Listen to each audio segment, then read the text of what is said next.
The hushed halls of the Grand Imperial Museum were Thomas's world, a silent ballet of old marble and priceless art.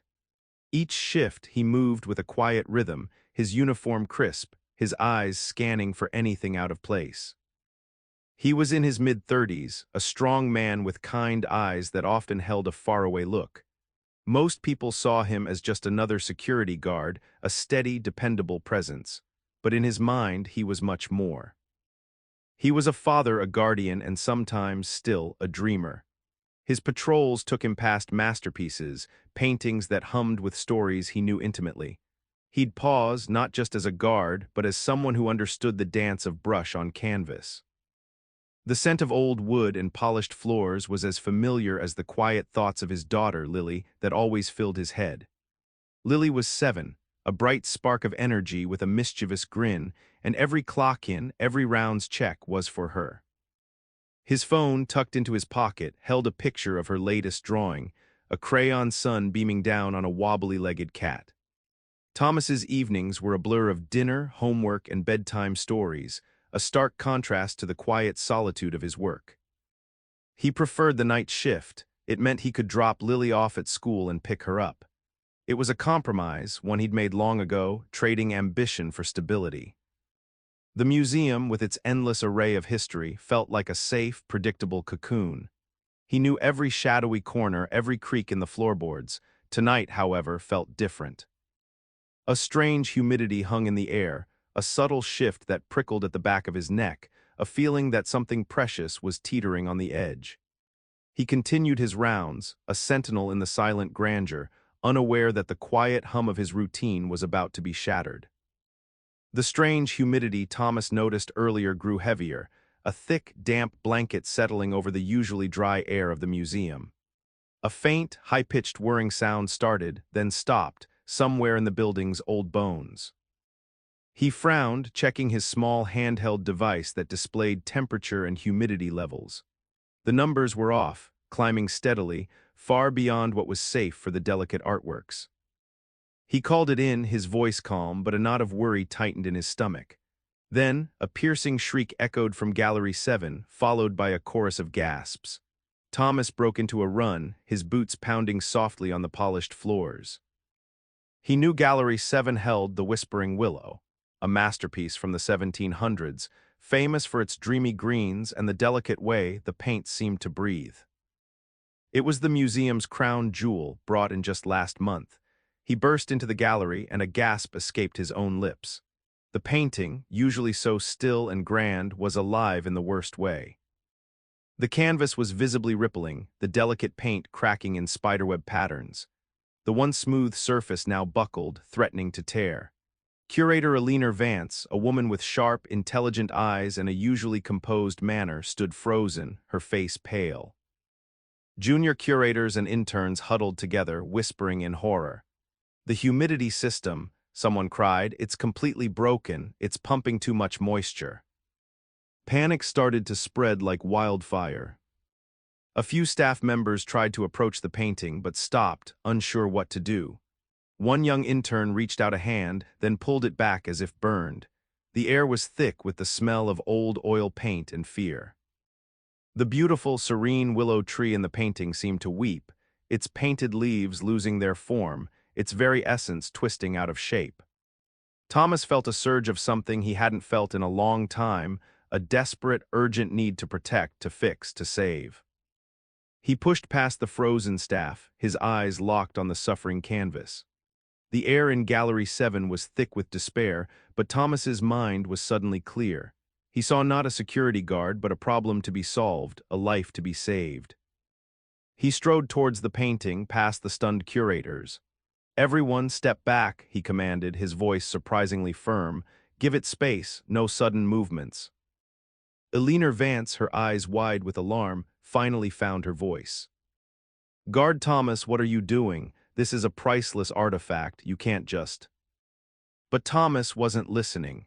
He was already examining the Whispering Willow with an intensity that surprised everyone. His fingers, usually firm around a flashlight or a walkie-talkie, now moved with an almost tender grace. He didn't touch the canvas directly, but hovered, assessing the damage. The tension in the canvas is failing, he murmured, more to himself than to the bewildered staff. The humidity has expanded the fibers too quickly. We need to stabilize it, slowly reverse the process. He turned to a trembling intern. I need the emergency restoration kit from storage room B immediately, and bring every portable dehumidifier you can find set to low, carefully. His instructions were precise, confident, and utterly unexpected. The intern, seeing the authority in his gaze, dashed off. Alina, though still wary, watched him with a flicker of curiosity. How do you know? She began, but Thomas cut her off, his eyes still fixed on the painting. I'm a trained art restorer, he stated simply, as if discussing the weather. Or I was. He removed his heavy security jacket, revealing a simple gray t-shirt underneath. His movements were fluid, purposeful. He began to direct others, telling them exactly where to place the dehumidifiers once they arrived, how to adjust the temperature in the room. He spoke of canvas tension, pigment stability, and atmospheric equilibrium with a vocabulary that belonged to the quiet, focused world of conservation, not the brisk, watchful world of security. The panic in the room began to quiet, replaced by a stunned, watchful silence. The painting was still suffering, but now there was a glimmer of hope. Just as the first dehumidifiers whirred to life, a flurry of important people stormed into Gallery 7. Mr. Sterling, the museum director, a man whose face was usually set in a polite smile, was now betread. Beside him, Mrs. Albright, a wealthy donor known for her sharp tongue and even sharper investments, gasped dramatically. What in heaven's name is going on here? Mr. Sterling boomed, his eyes falling on Thomas, who was meticulously applying tiny, barely visible weights to the edges of the canvas with a pair of tweezers from the emergency kit. Guard Thomas, step away from that painting immediately. What do you think you're doing? Mrs. Albright scoffed, her voice dripping with disdain. A security guard, touching the whispering willow, this is an outrage. He'll ruin it entirely. Alina stepped forward, trying to explain. Sir, Mrs. Albright, Thomas says he's a trained restorer, and he's taken immediate action to stabilize the canvas. We were all quite. A restorer, Mr. Sterling interrupted, a harsh laugh escaping him. He's a security guard. His job is to keep people away from the art, not meddle with it. His words were sharp, cutting through the tense air. Other board members and important patrons, drawn by the commotion, nodded in agreement, their faces showing anger and disbelief. But Thomas didn't flinch. His hands, steady as a surgeon's, continued their delicate work. He adjusted a tiny clamp, his brow furrowed in concentration. The emergency kit, surprisingly complete, held an array of tools that Thomas used with practiced ease: fine brushes, specialized glues, and miniature heat guns. He worked quickly, yet with an unhurried precision, gently coaxing the buckled canvas back into a semblance of its original shape. He spoke in low tones to Alina, explaining his methods, the subtle chemistry of the materials, the careful balancing act required to reverse the humidity's damage without causing more harm. Slowly, the angry murmurs began to fade. The wealthy donors, initially outraged, found themselves captivated. They watched, mesmerized, as the rippling canvas slowly, almost imperceptibly, began to calm. The spiderweb cracks, though still there, seemed to stop spreading. Thomas was a master at work, his focus absolute, his movements a silent, elegant dance of expertise. The scoffing turned to awe, the anger to hushed admiration. They saw not a security guard, but an artist, a healer, bringing a masterpiece back from the brink. As Thomas worked, his hands moving with the muscle memory of years past, his mind drifted back. He remembered a different life, one filled with the vibrant smells of turpentine and linseed oil, the quiet hum of his own art studio. He was younger then, fresh out of a prestigious art school, a rising star in the world of art restoration and a promising painter in his own right. His wife, Sarah, a sculptor with hands as expressive as her art, was his muse and his biggest supporter. Their small apartment was always filled with light, laughter, and the joyous mess of two artists in love. He'd spent countless hours meticulously restoring ancient frescoes and delicate canvases, bringing fading beauty back to life. His own paintings, bold and full of color, were starting to gain attention.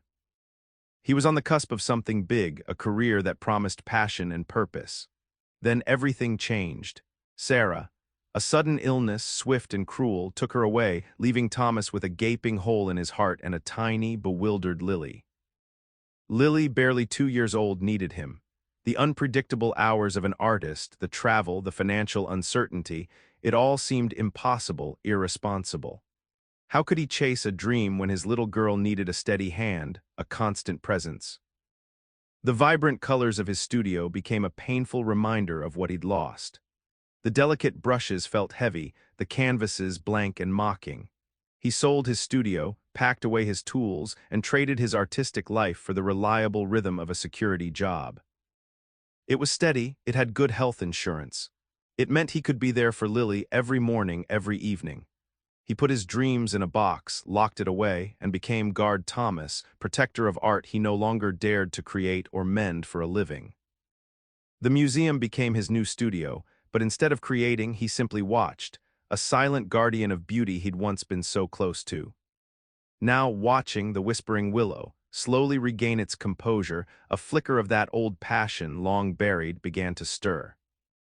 Despite the awe that had settled over the gallery, a different kind of tension brewed in the private offices of the museum's leadership. Mr. Sterling, the director, was pacing his opulent office, his face still flushed. Mrs.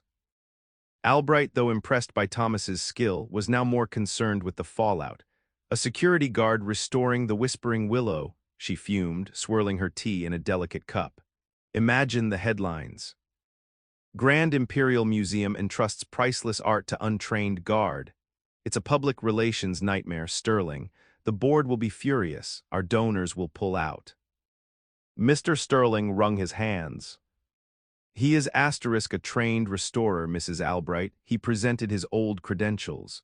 But it's true, the optics are terrible. We should have had our own official restoration team handle it. He acted outside protocol. Oh, that's precisely, she snapped. And the malfunction itself, that's another scandal waiting to happen. The best way to contain this, Sterling, is to make an example. A swift, decisive action, terminate the guard. Say he acted rashly, without authorization. We can bring in a top-tier restoration firm to officially complete the work and assure the public. The director looked conflicted, but the weight of potential scandal, of angry donors and damaged reputation, pressed heavily on him. But he saved the painting, he murmured almost to himself. And now he's a liability, Mrs. Albright countered, her voice cold. He opened a Pandora's box. We need to close it, quietly. Before the press gets wind of a security guard playing hero, and before they dig into why a security guard had to play hero in the first place. Later that day, Thomas received a summons to a special board meeting. His calm demeanor remained, but a familiar weariness settled in his eyes. He knew this game. His heroic act, born of instinct and skill, was now a problem for the powerful. It was safer to be invisible, he thought, safer to just be Guard Thomas. He understood that sometimes, even saving something precious could cost you everything. He just hoped Lily wouldn't be too disappointed. The boardroom, usually reserved for polite discussions of endowments and acquisitions, felt like a courtroom. A long, polished table gleamed under harsh lights, surrounded by stern faces. The museum board members, a collection of powerful, unsmiling individuals, sat in judgment.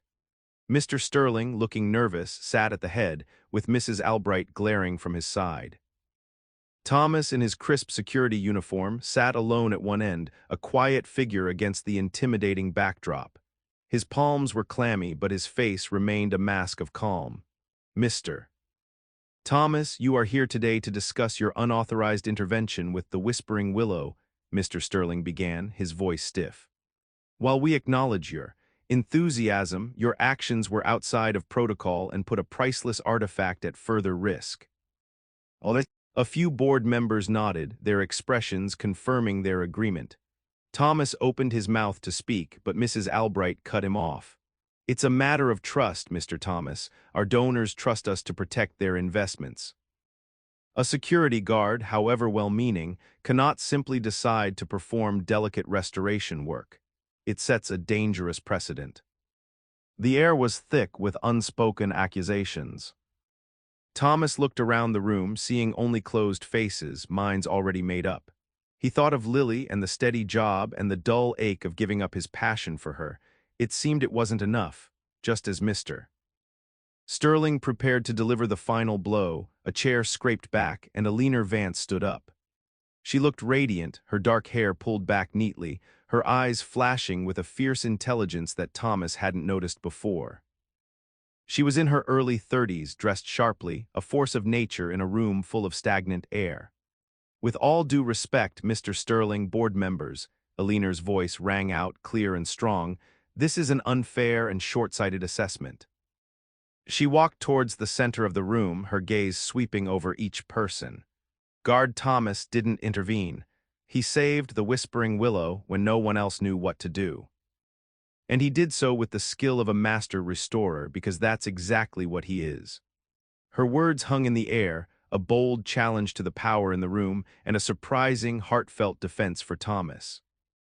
Alina stood firm, her gaze holding the attention of the entire board. "You speak of protocol," she continued, her voice gaining strength, "but what about leadership? When the humidity system failed, causing irreparable damage to a priceless artifact, who acted? Not our esteemed restoration department, who were still stuck in traffic. Not our director, who was paralyzed by fear of scandal. It was Thomas.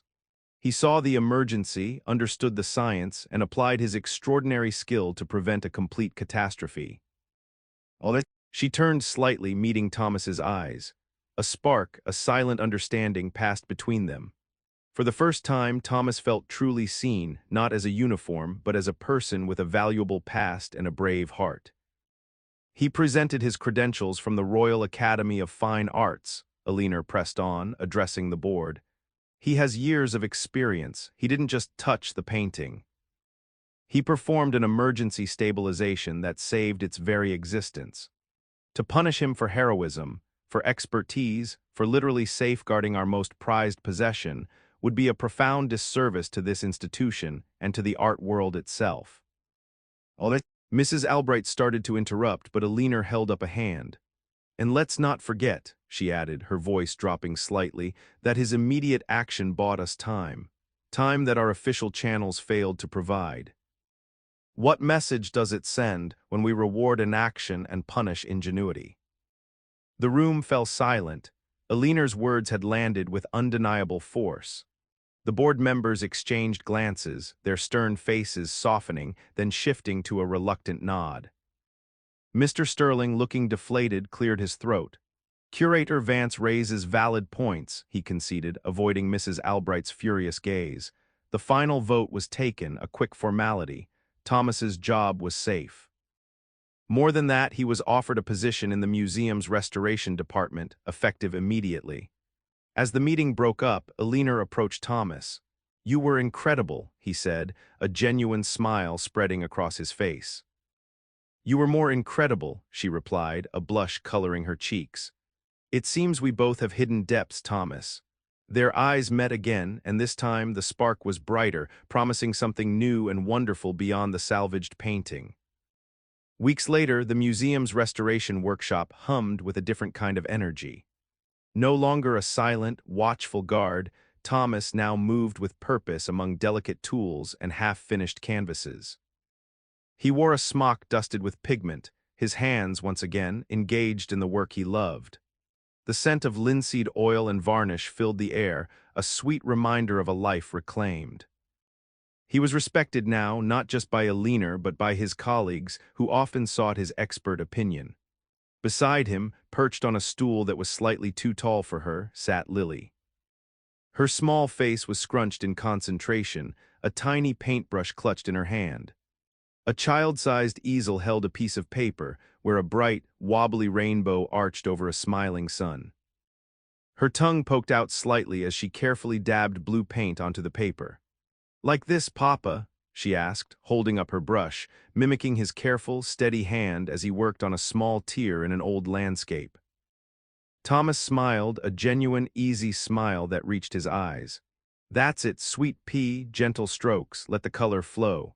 He watched her, his heart full. He had traded his dreams for her safety, but now he found a way to have both.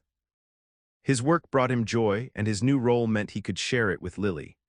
Elinor walked in, a stack of documents in her arms, and paused, watching the scene.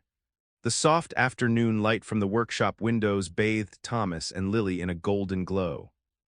She smiled, a warmth spreading through her. Their connection had blossomed beyond the boardroom, quiet dinners, shared laughter, and a growing understanding of each other's worlds. Lily looked up, her eyes sparkling. Look, Elinor. My son is happy. Elinor knelt beside her, admiring the colorful drawing. It's a beautiful son, Lily, just like your dad's work. Thomas caught Elinor's eye over Lily's head. The unspoken promise of their future hung in the air, as bright and full of potential as Lily's painted son. His daughter's small hands, echoing his careful strokes, painted not just on paper, but on the canvas of his renewed life, a masterpiece of love, art, and family.